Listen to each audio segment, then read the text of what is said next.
everyone, this is Bina 007. Welcome to Vassals of Kingsgrave's Agatha Christie Reread.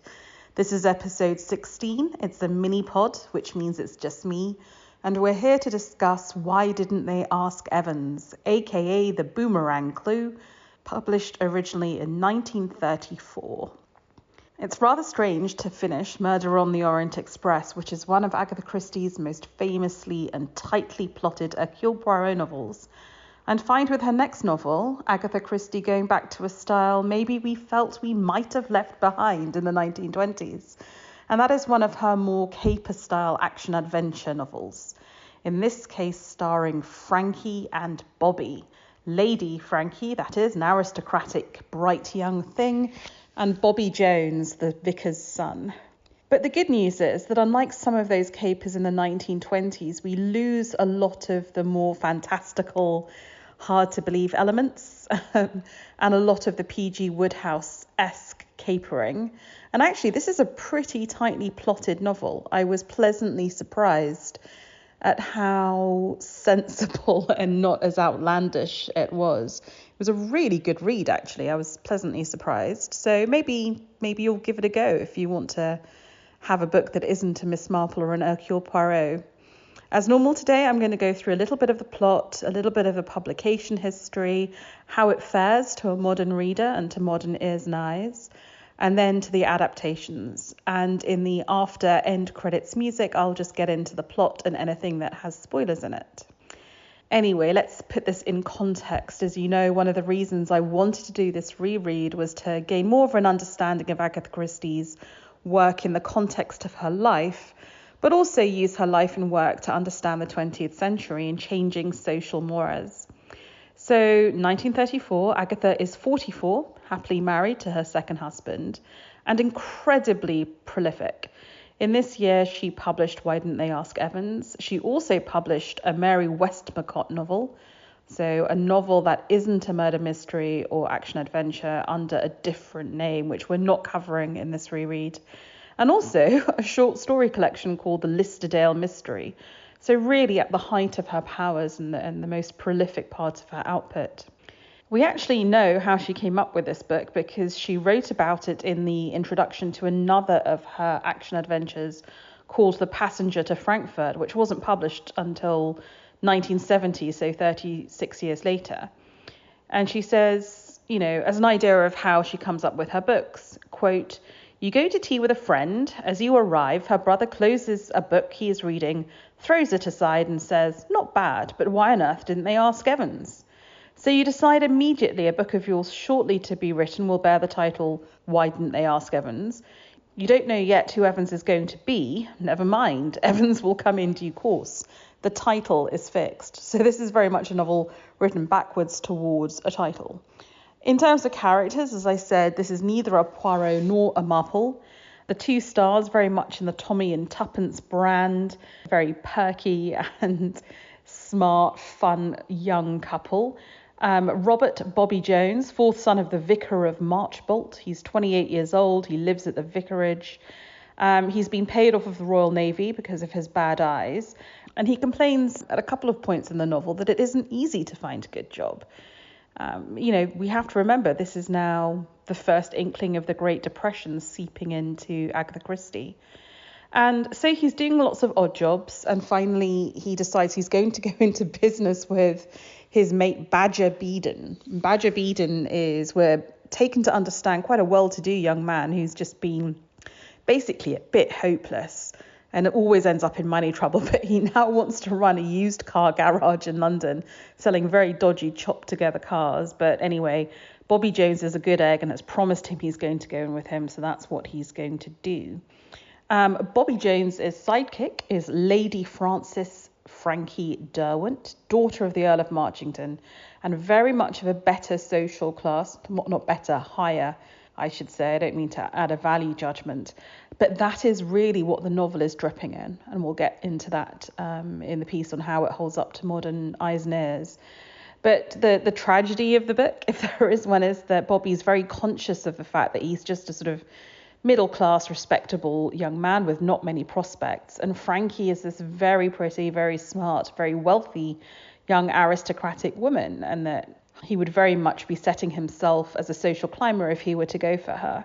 They obviously really get on, and they played together as children. Obviously, when she was up at the castle, quote unquote, the young vicar's kids would go up and play tennis with them. And it's only as they become older that the social status starts to bite. So those are our hero and heroines, and I think they're really, really wonderful characters. I've often said that Agatha Christie writes phenomenal 20-year-old women who are very much against the mode of their time, right? They're not damsels in distress. They're pretty, yes, but they're also smart and resilient and plucky and up for adventure. They often actually initiate proceedings. It's her that wants to investigate the crime that occurs. And they're very much women of action. So I applaud Agatha Christie for in many ways being far ahead of her time in her female characters. So what is the crime that they are investigating? So Bobby Jones is playing golf on the links, so on the coast in Wales. And apparently this would have been a big joke at the time because there was a famous golfer called Bobby Jones. So when the novel opens with Bobby Jones playing a bad shot, that would have been funny for the reader. He slices his ball off the cliff, goes down, looks over the edge, and realizes there's a man who has, it looks like, fallen off the edge of the cliff onto the beach below. He scrambles down to the shore and realizes that he hasn't got long to live. His golf partner is a doctor. The man's back is broken. He's not going to survive for long. But he does manage to utter the words, last dying words, "Why didn't they ask Evans?" Which is not, tell my mother I love her. It's sort of an odd phrase, and it sticks with Bobby. He also discovers in the man's personal effects a picture of a young, very pretty woman who Bobby thinks might be a sweetheart or a sister. And so it would seem there's an inquest. The aforementioned sister is identified from the photo because it has the photographer's studio's name on the back of it. And to the inquest comes apparently the dead man's sister and brother-in-law. And Bobby's rather disappointed at how coarse she looks and that, oh gosh, she didn't age very well, did she? And so pretty much goes on with his day. However, a whole bunch of odd stuff starts happening. Bobby Jones suddenly realizes that he forgot to tell the sister what the last words were, writes to her. Very soon afterwards, gets an offer for an amazingly well-paid job in Argentina, shades of Captain Hastings there. Doesn't take it up because he wants to honour his commitment to Badger Beedon, much to his father, the vicar's great disgust.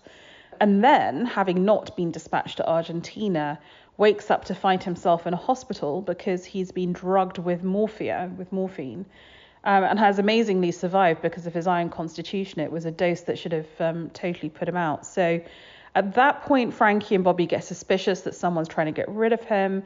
They realise that maybe these final words might be significant, but how on earth to go about tracking why didn't they ask Evans? And the only way they can do this is that, or the way they start to do this, is that when Bobby was waiting with the dying, then dead man on the beach for help to come, he realised he was running late to play the organ in church. And another gentleman, a stranger from the village, called Roger Bassington-Ffrench, French with two F's, comes onto the beach and says, "Look, I'll wait with the dead man, off you go." And because this name, Bassington-Ffrench, spelt with two F's, is so unusual, they decide, Bobby and Frankie, that they can try and at least track him down and figure out what he was doing in the middle of nowhere in Marchbolt. And as soon as you see that name, Bassington-Ffrench, spelt so ridiculously in a classic P.G. Wodehouse sort of spoof of absurd aristocratic names. England does, even to this day, have a tradition of names that sound completely normal but are spelt in really stupid ways to trip up the honest working class person and point them out as an oik when they don't know how to pronounce the name properly. So Agatha Christie is definitely sending this up, and you just think, oh no, this isn't going to be one of her early 1920s novels where she tries to do P.G. Wodehouse and it's all capers and hijinks and nonsense, Secret at Chimneys style, books that I thought were quite fun, but really they're not very good, are they? And luckily, the name is used, and the name that's comically sort of overspelled is used as a key clue, but this is quite a calm novel. And when it does refer to the bright young things and some of that P.G. Wodehouse Woosterish nonsense, it's usually to send it up.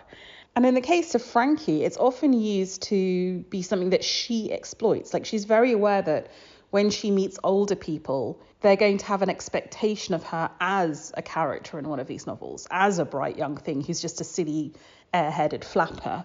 And she exploits that. She exploits people underestimating her. She also exploits snobbery. So she knows that when she goes to the family solicitor, he'll be only too pleased to bow and scrape and answer all her questions because she is Lady Frances.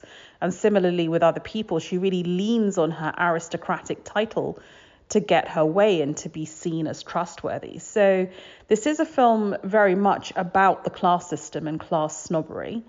But it's also critiquing it, and it's showing how silly it is and how Frankie and Bobby are going to subvert it and come out on top. So in many ways, it's incredibly progressive. In terms of situating this novel in the context of its social times, the war still lingers on. This is 1934, so we're 16-ish years after the end of World War I, but it does linger on in the generation older than the characters. So that's an interesting change, right? So in the earlier novels in the 1920s, characters would have served in the war, whereas now it's more the parents. So there's a very touching, actually, passage where Bobby Jones describes his relationship with his father, the vicar, and evidently finds his father a bit of a fusspot and a bit of a worrier, but comments that, he was very fond of him and he feels that the father never got over the war and probably suffers from anxiety because of what he saw there. So I think it's interesting to see the war still having ramifications, arguably more so than the Great Depression. But the Great Depression is also there because it is hard for Badger Beedon and Bobby Jones to find gainful employment. And there's a feeling that when you can't do that, you've got to go to, quote unquote, the colonies. So Roger Bassington-Ffrench is back from, I believe, Australia, and at some point at the end, Bobby is going to go and make his fortune in Kenya. So that is seen as a way of escaping the Depression in Europe, which I think is kind of interesting. The other way in which this is very much of its time is its consciousness of drug use, illicit drug use, and also drug addiction. I feel this preoccupation for Agatha Christie started in Peril at End House, which is full of cocaine addicts. Murder on the Orient Express, of course, there's a character who's very heavily self-medicating with drugs, very sadly. And here we have morphine. Morphine is everywhere in this novel, including people who are abusing it and using it medically and using it to kill people. So this is a novel that is fused with drugs, maybe more so actually than Peril at End House. So very much something that Agatha Christie was obviously thought was very topical. A little bit like Downton Abbey, there is this feeling that the aristocrats are sort of land and asset rich but cash poor. It's kind of interesting that when Lady Frankie buys the cars from Badger Beedon, he's shocked. He's never seen an aristocrat pay for anything with cash, which is quite funny. But as I said, it's not as hokey as Woodhouse. There's a lot of class commentary, but it's really understanding. It's understanding about what a barrier it can be, what a privilege a title can give you. I think it's really amazing that Lady Frankie is self-aware and understands her privilege and exploits that for good. The lawyer Spragg literally refers to her as a bright young thing. Maybe that's very topical today with all the commentary on Nepo babies, but Frankie is certainly a very aware one and uses her Nepo baby power for good. The other thing that I thought was quite interesting is that one of the characters thinks he has cancer, and there's a lot of talk about, whether the doctor would have told him that or misled him about it. It is interesting that up until very recently, including probably early in my lifetime, doctors didn't always talk openly about a diagnosis of cancer, and it was really a sort of secret hidden thing. You didn't really talk about dying of cancer. And there's lots of, you can read lots of social history about husbands for whom the GP told them that the wife had cancer and they thought better not to tell her. It's only going to worry her more. So I thought that was really interesting as a little bit of social history as well. And then finally, last but not least, there is a little mention of an ABC rail guide, which I think is the first time we've heard of an ABC railway guide being mentioned in Agatha Christie, obviously going to inspire a later novel. So that's all I want to say about the book, other than to say that it's very progressive on the issue of women and its treatment of class. This is the first novel in this Agatha Christie reread where there's no racism, no anti-Semitism, and no sexism. Woohoo! Oh, how wonderful not to have to linger on any of that stuff. Okay, so there are 3 adaptations of this novel that you can you watch them? The first one was a very lavish London weekend television movie that aired in 1980, starring Francesca Annis, who I love as Lady Frankie, the wonderful Sir John Gielgud as Reverend Jones, and Joan Hickson, who would go on to play Mrs. Marple as Mrs. Rivington. So it's a real shame I couldn't find this. I searched high and low, including on YouTube, where you can often find full-length versions of these old books, but unfortunately I couldn't find it. But apparently it is very faithful to the plot and indeed the dialogue in the book, and it is apparently quite good. So I would, if you can get hold of it, let me know where, please. Just leave a comment on our Discord server, leave a comment on YouTube. Please tell me where you found it. I'd love to watch it. The second version, unfortunately, it's one of those ITV Miss Marple series. And immediately you know something's wrong because Miss Marple isn't in the book. So why is this part of a Miss Marple series? It's part of the same one that I told you about with the Sitterford mystery, where they just take endless liberties with the book. It stars Julia Mackenzie. Really, none of it is like the book at all. It's all set in the 1950s. The characters are completely omitted. The whole plotting is different. The motivation is different. Half the characters are called different things. I did try and watch it sort of on its own terms, but I just found it completely sort of unbearable. And there's a bizarre storyline where it's hinted that one of the characters was a comfort woman in World War II, and oh dear Lord, what are they doing?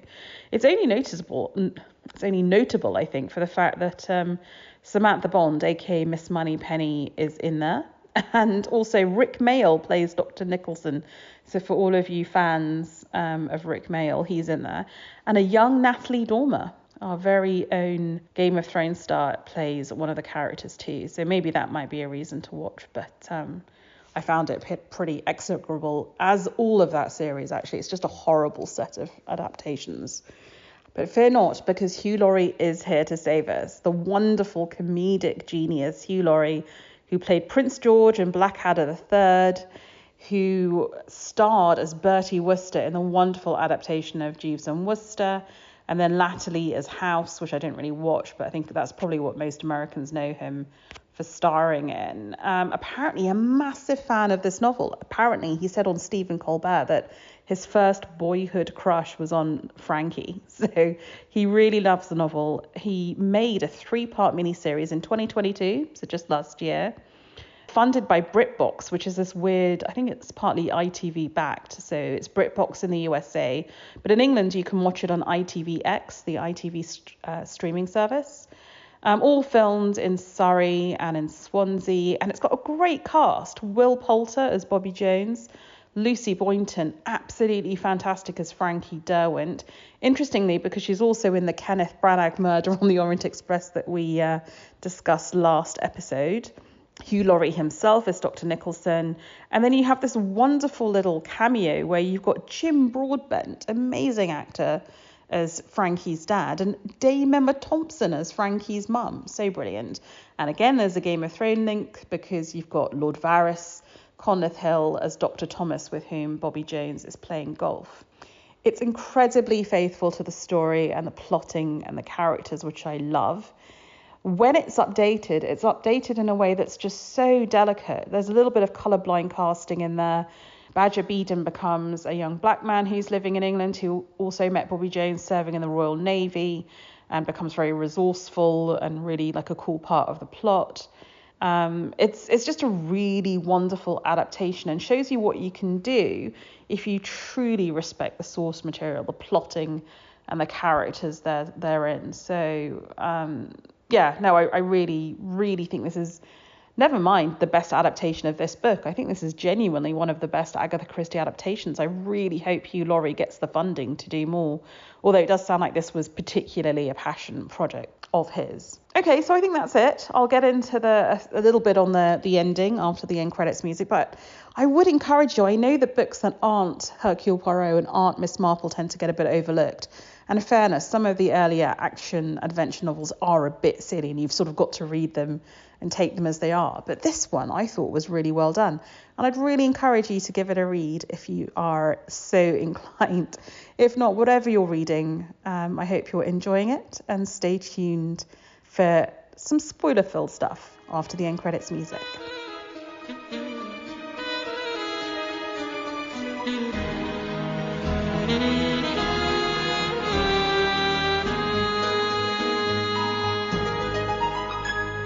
Okay, folks, so we're back.